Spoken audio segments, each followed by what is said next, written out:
Welcome to the How of Business with your host, Henry Lopez, the podcast that helps you start, run, and grow your small business. And now, here is your host. Welcome to the How of Business. This is Henry Lopez. And on this episode, my co-host David Begin and I are going to discuss the importance and how to address root cause problems rather than just fixing symptoms.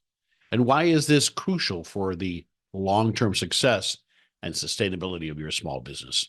It's about the difference between just fixing the symptoms versus identifying the true root causes and solving those root causes to finally solve a problem that might be persisting in your business.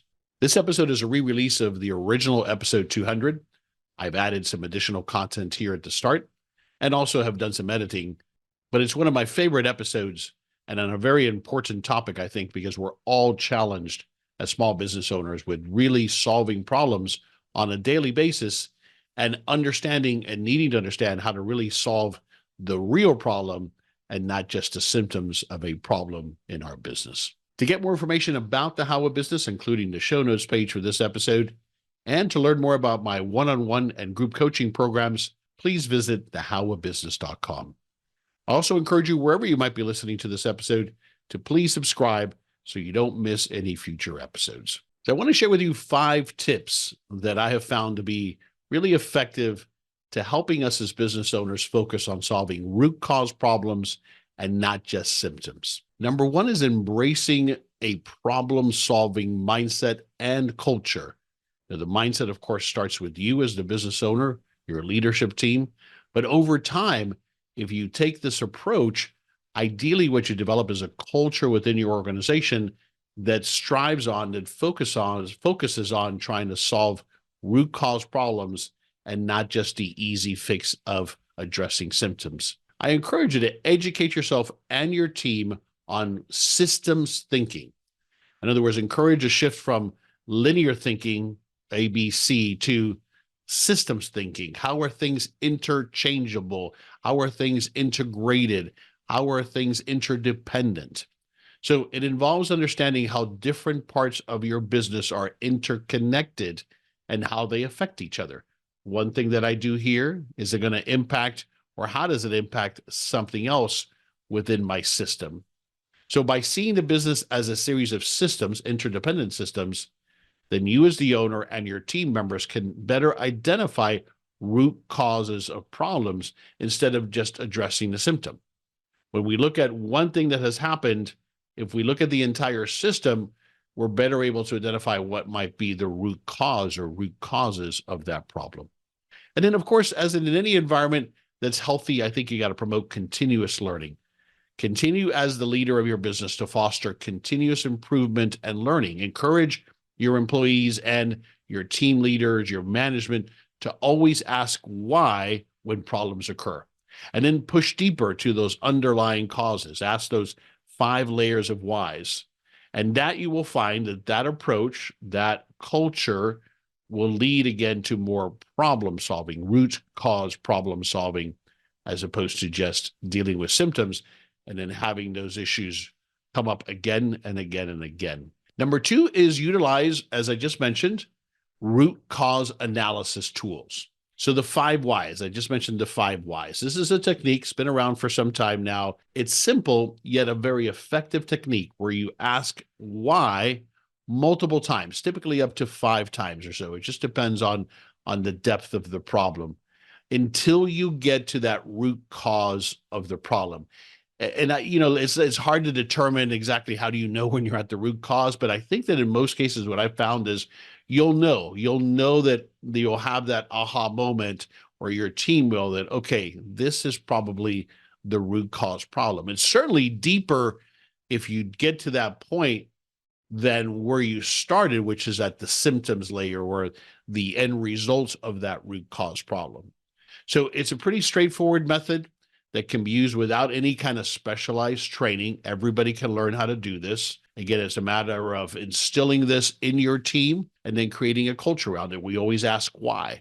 If this particular component or equipment or whatever it is continuously having problems, Instead of just saying, well, let's just fix it. Why is it continuing to have problems? Well, it's because the supply to it or the connection to it is faulty. Okay, why is that faulty? So you continue to ask why questions within reason, right? A fixing something in an organization, you don't always have the luxury of spending a lot of time on it. So that's often why we end up just addressing symptoms. But where possible and where it makes sense, especially if it's something that's occurring on a regular basis or it's an expensive thing, an expensive maintenance item, for example, it's well worth applying the 5 whys technique. Number 3, collect and analyze data. So gather comprehensive data, and this collection of data is what's going to help you identify, is there really a trend? Is there something bigger going on here?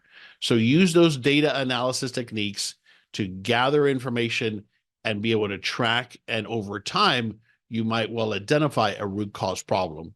In this episode that'll follow here, you'll hear me and David share a couple of different examples of how we've used this approach of gathering data to help us analyze a root cause problem or identify a root cause problem. Number 4 is implement preventative measures.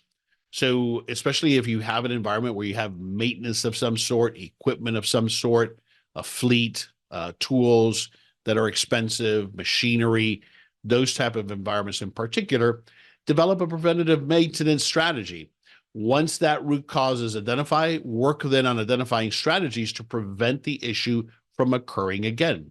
And this might involve a process change. It might involve additional employee training or new policies, but that's part of that developing preventative measures. And then item number 5, or tip number 5, is to foster open communication and collaboration in your work environment.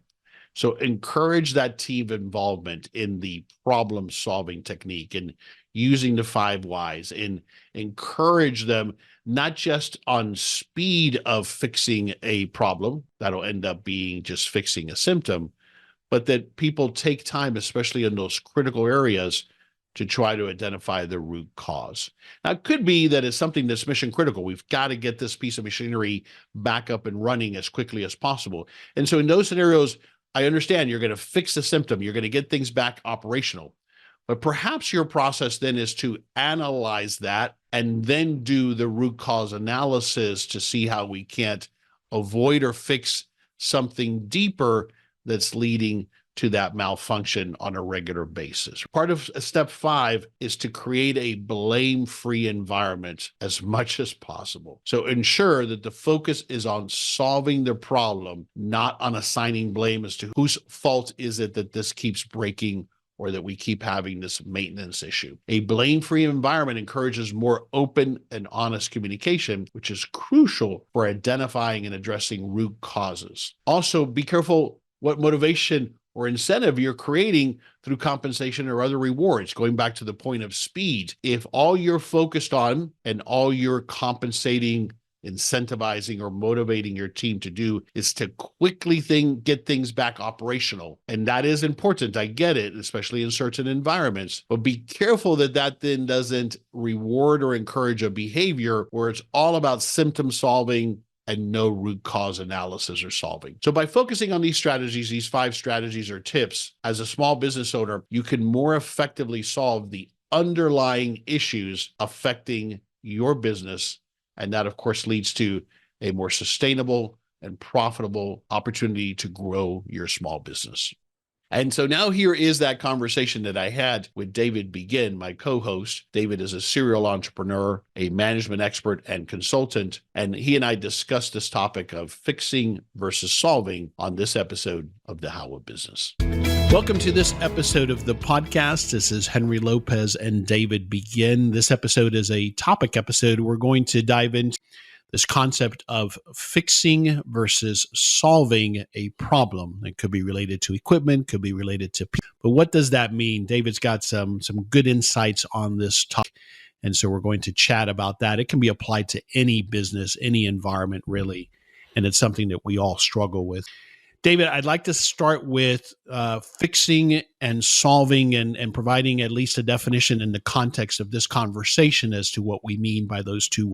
Yeah, so I've been thinking about this concept here recently because in our world, it seems like we deal with mostly problems. When if you're in an operationally intensive business, you're dealing with the things that are preventing that business from being 100% operational, and so you're fixing problems quite a bit. So you're in the mode of trying to fix things. And so, listening to a podcast a little earlier last month about fixing versus solving problems made me think about, as I manage my business, what am I really solving and what am I fixing?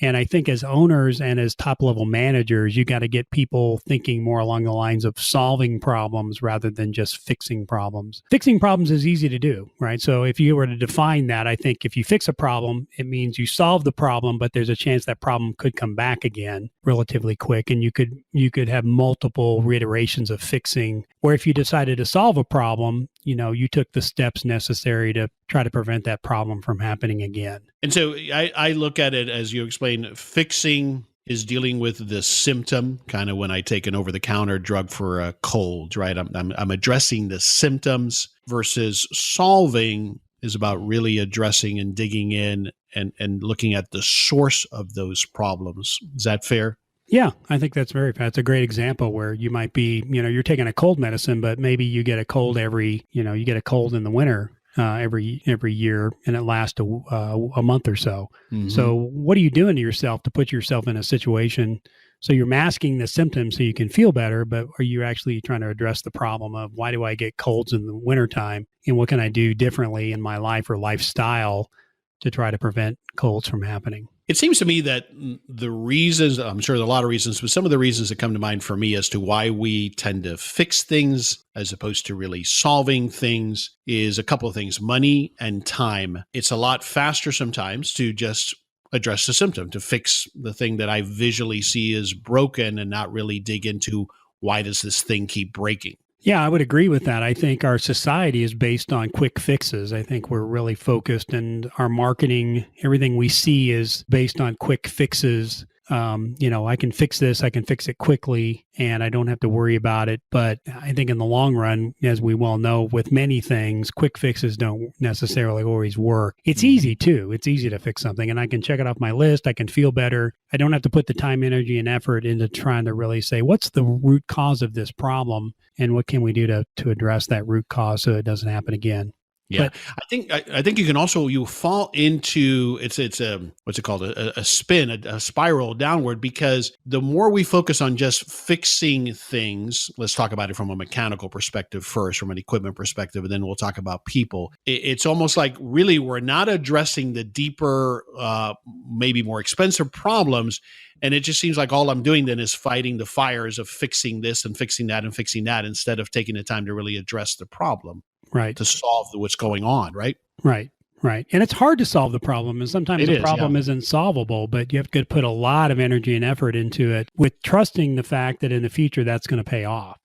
So you're going to see that future benefit, but you don't get that immediate gratification when you fix something. When you solve something, you don't always get immediate gratification, where if you're just fixing something, you get that immediate. Can you give me an example, particularly at the car wash, where this happens a lot, where you can fix a component, something that, maybe touches the car, but really what's leading to that particular part or component breaking often is either an overall design flaw or something else that's going on before or after, that's related to it. And I have to dig into that. Give me an example of that where you've seen that recently. Can you something that comes to mind? Equipment is a big one. It's a huge issue and a huge topic when it comes to this. When you're fixing a piece of equipment, if you're constantly having to fix the same piece of equipment in the same way, then you got to ask yourself, is there a design flaw? Is there a problem with what we're doing, how we're executing on it? Is there a problem with how we fix it? And really taking a look at that. And I would say the vast majority of our staff from a good place wants to fix something. They want to get it fixed. They want to get it off their list. They want to get the equipment up and running. But, at the end of the day, we might be spending a whole lot more money fixing the problem than if we tried to address the problem for the beginning. Motors and pumps is a great example, where we're trying to fix the problem. So give you an example, car wash, we've got a lot of hydraulic hoses that run the equipment in the tunnel. And if we were fixing hoses that leak, we're putting ourselves in a situation where hydraulic fluid could leak on a car, causes problems, could shut down the wash. You get some very irate customers when their car gets a lot of hydraulic fluid on it. You can try to anticipate and fix the hose when it happens. The way we've addressed that in solving that problem is we just replace all the hoses once a year.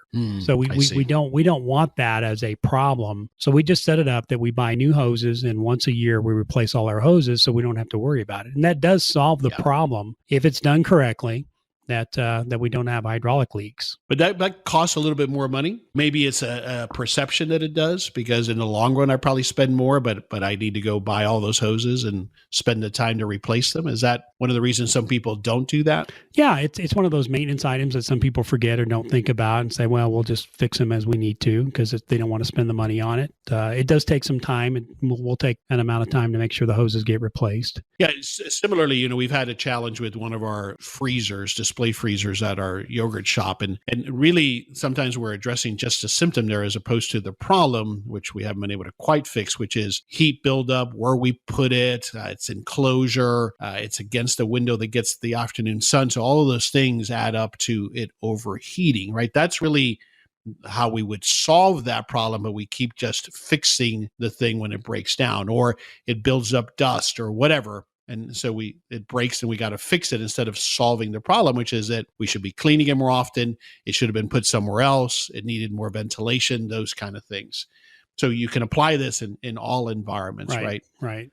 As to how we tend to fix as opposed to solve the issue. And it's hard to ask somebody who works for you to say, solve the problem, because they think they're solving it by fixing it. So sometimes fixing it's okay. Maybe you make that conscious decision that fixing it's going to be fine. And we know somewhere down the line, might break again, and that's fine. It might be a quick and easy fix, and we're okay with that. But if it becomes burdensome, if it becomes a quality problem, if it becomes an issue where your car washes or your shops are down, then I think you've got to start thinking about what do we need to do to really solve this problem. One example I heard from this lady, Brooke, who did the podcast, talked about her subcontractors not submitting invoices on time so she could pay them. And, she'd do a bunch of things to try to get them to do it. But she finally set a policy. She goes, if you did work for me, you must submit an invoice within 24 hours or you're not going to get paid. And so that solved the problem. So now she has no issues with people getting bills to her in a timely manner. But talk to me a little bit more about what you just touched on and how you develop your managers or others who are responsible for maintenance, since we're talking about that. How do you instill in them and help them develop that ability to discern between fix and solve and to ask that deeper question? How do you teach them to do that? Well, it's tough to teach them to do that. I think you've got to have conversations with them about what they're fixing and why they're fixing it. And then part of it is you've got a good system that keeps track of how often you're having to fix something, because your memory starts fading after a while and your memory is inaccurate. So we've got motors that we replace quite a bit on tire brushes and tire shine machines. It feels like I'm replacing a motor all the time. Well, maybe I am, maybe I'm not. So if I'm replacing a motor once every 2 years, that's probably a reasonable expectation that motor is probably going to fail in 2 years and I'm going to have to replace it. To me, I feel like I'm replacing them all the time because I got, 8 or 9 of these motors sitting on various car washes. Yeah. So I said, didn't we just replace that, or are we replacing that quite a bit? I mean, that's problematic because I don't have an answer to that. And usually I rely on the manager to tell me, no, we haven't replaced that in a year. We haven't replaced that motor in 2 years. Never replaced that motor. So I'm having to rely on their memory. If I had a really good system that can keep track of that type of stuff, I think it'd be really helpful to go back and say, when was the last time we did that? And then I would say, is 2 years, for example, a reasonable time frame between a failure, a motor failure?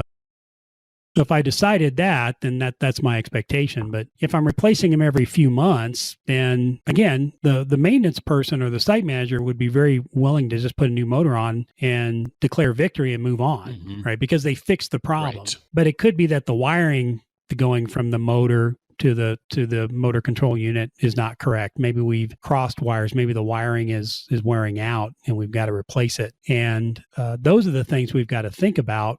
And again, they might not think about that. They think, okay, I got to motor's not working. I got to replace the motor. I've replaced the motor. I've done everything I need to. Yeah. And again, that's such a key point. And I've had this challenge with people I've worked with and people who have worked with me and for me is it's very easy and quick to say, well, let's just replace it and buy a new one. Not only can that be wasteful because maybe the thing can be fixed, but it also, I think, undermines this thinking process of identifying what's really the source, if there is one perhaps, that's really causing this, especially if it happens on a regular basis. So that thinking, I think we have to challenge our managers to ask those questions, to think through that and not just automatically say, well, we'll just replace it and move on to the next thing that's broken. But what you touched on, of course, was systems. And that brings to mind, we have to mention, of course, that we're implementing the car wash operating system, which is a task and maintenance management solution that we developed to solve that very point that you just made about not having visibility. But systems can be paper-based. I'll give you an example of when I used to own a couple of suite salons. These were large locations, commercial in a strip shopping center, 2 different locations. Each of them had 4 air conditioning units. And I kept seeing these invoices for air conditioning repair. And I kept asking, well, didn't we just repair that unit last month or 6 months ago? We didn't really know. So what we created, the system we created was very simple. It was just a log. We identified each unit with a unique number, right? Simple enough. They already were numbered actually. And we logged in every time that we had a service call. We logged in the date and a summary of it so that I at least wasn't losing my mind thinking, wait a second, we just replaced that compressor, or we just had that fixed or flushed or cleaned or whatever it is that they're saying is wrong. And it gave us a tremendous amount of control over that spend, which was a big chunk of spend for us from a maintenance perspective. Right. And so that was a simple system and a good example of how you can start to have visibility, to your point, because that's often what leads us to say, all right, so A, how much more money am I spending on this unit? Maybe I need to replace it or completely upgrade or overhaul it. B, am I solving the real problem here, or am I just throwing money at fixing things every time they come up? Yeah, exactly. And that's a great example, air conditioning units, where you can be constantly fixing those and not realizing what's going on.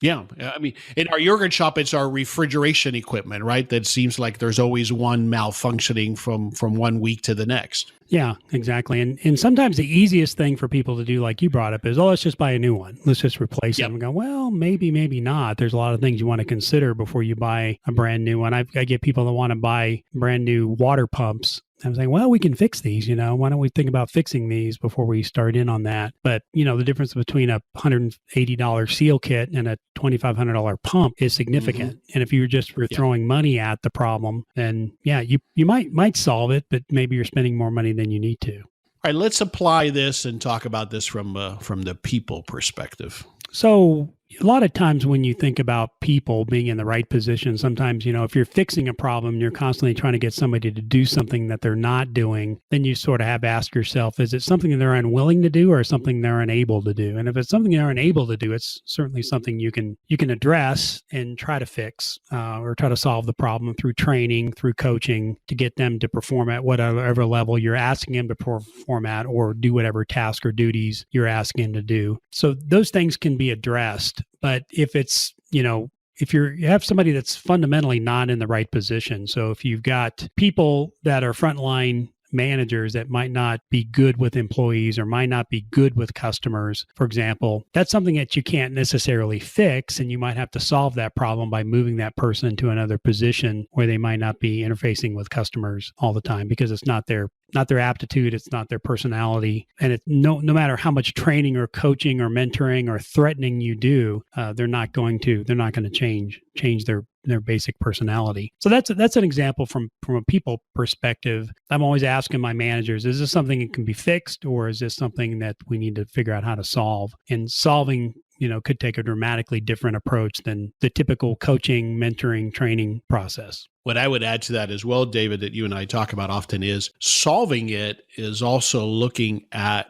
our system, our process. So for example, we have someone who ends up not being good with customer service. Part of solving the problem is beyond just that one person, but what could we have done differently in the hiring process to have identified that in this person so that the next time we hopefully begin to avoid that. So that's part of solving it. Solving it is also, if I've got someone who's having, let's continue with the customer service example, they're not executing like we want them to. Solving it is also looking at our training process. So it's looking at how can we improve how we got that person up to speed, how we trained them, how we coach them, and what can we fix there that might be the real source of the problem, or at least part of the problem. Yeah, you and I are big about going back and saying, what did we do? How did we contribute to this problem? What do we need to do on our end to fix the problem? Well, I believe we try to take responsibility for our end of it, more so than probably most people do. And because again, when it comes to people, the quick fix, although sometimes this is what you have to do, the quick fix is to say, well, that person doesn't fit, they have to go. And sometimes you do have to do that, right? We'll talk about that, about the need to hire slowly and fire quickly. But that is also a cop-out on our part, to your point. If you don't stop and say, well, what is our system doing? What is our process doing to put that person in the best position to succeed? What are we doing, or what can we do better to make sure that we don't have that problem again? Yeah, you and I, when we hire somebody that might not work out for whatever reason, we always go back and say, okay, what indicators could we have seen that might have told us that this person wasn't going to be a good fit for this position? And we ask that question of our managers too, so that they're learning as well how to get better at hiring, how to get better at training. We often will look and say, well, maybe we need a different approach to how we're training on this particular aspect. And we've implemented and changed our systems that very way by looking at, okay, we had this problem, what's not in place? It could be as simple as, for example, when we early on in our retail business, when we had a scam played on us from a change perspective, what did we do? I mean, we could have blamed everybody and fired people, but instead, one of the things we primarily did is we put a procedure and training in place to help people avoid that scam, right? Right. So we could have fixed the problem by saying, oh, nobody touches the register but the manager, or nobody handles $100 bills by the manager. And that might be part of the solution, but really that's just fixing the symptom or the problem instead of putting in place a process or a procedure that hopefully solves it. Right. Yeah, that's a great example of that. So, my encouragement is, obviously as an owner, you're going to be thinking about these things more often because there's financial implications. If you're a manager, it's very helpful, and you would increase your value quite a bit if you start thinking about, are we fixing things or are we solving the problem? If you came to your manager or came to your owner and said, I think we ought to do this because I think this solves the problem, instead of fixing it all the time, I think that's a good, that's a great skill to have. And then if you're working at the car wash, I think it's really important for you to think about this as well, although it's harder to do it. But I think you would really increase your value quite a bit to your team if you're thinking about, how do we solve problems so we don't have that issue again. All right, great stuff. Fixing versus solving, something like you said that we must be thinking about constantly as owners, but we need to be instilling and teaching our managers and the rest of our staff to think that. Wonderful. Thanks for listening to this episode. This is Henry Lopez, and that was David Begin. We look forward to having you join us on the next episode of our show. Thank you for listening to The How of Business. For more information, links, and other resources, please visit thehowofbusiness.com.